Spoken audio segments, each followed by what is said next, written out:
El refrán de Güey. Si quieres que pese el togochín, tiene que tener lañín. Un refrán muy sencillo.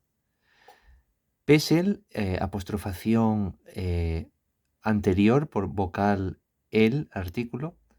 Pese el togochín diminutivo, lañín.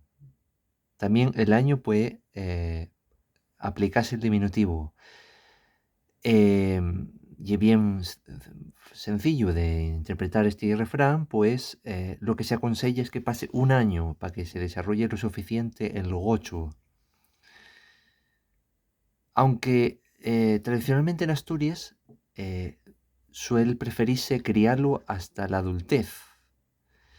Sí es cierto que el lechón es bastante característico de ciertas regiones de España, muy valorado por su carne tierno, pero en la pequeña economía campesina asturiana criábense hasta ser adultos grandes. Bien, ¿qué te parece el refrán de Güey?